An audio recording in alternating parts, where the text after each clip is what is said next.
The Story of Beowulf. This is an incomplete historical poem.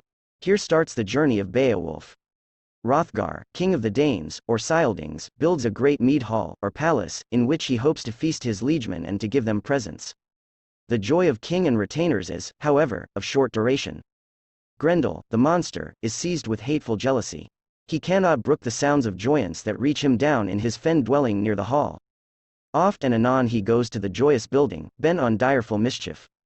Thane after Thane is ruthlessly carried off and devoured, while no one is found strong enough and bold enough to cope with the monster. For 12 years he persecutes Hrothgar and his vassals.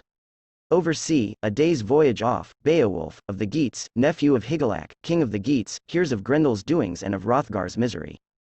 He resolves to crush the fell monster and relieve the aged king. With 14 chosen companions, he sets sail for Dane land. Reaching that country, he soon persuades Hrothgar of his ability to help him. The hours that elapse before night are spent in beer drinking and conversation. When Hrothgar's bedtime comes, he leaves the hall in charge of Beowulf, telling him that never before has he given to another the absolute wardship of his palace. All retire to rest, Beowulf, as it were, sleeping upon his arms. Grendel comes, the great march stepper, bearing God's anger.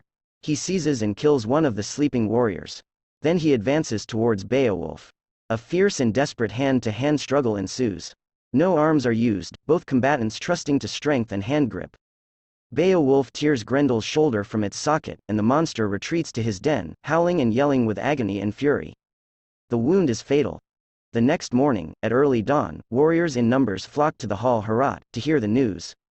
Joy is boundless. Glee runs high. Hrothgar and his retainers are lavish of gratitude and of gifts. Grendel's mother, however, comes the next night to avenge his death.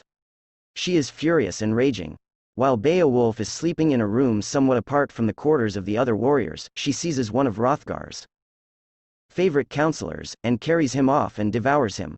Beowulf is called. Determined to leave Herat entirely purified, he arms himself, and goes down to look for the female monster. After traveling through the waters many hours, he meets her near the sea bottom. She drags him to her den. There he sees Grendel lying dead. After a desperate and almost fatal struggle with the woman, he slays her, and swims upward in triumph, taking with him Grendel's head.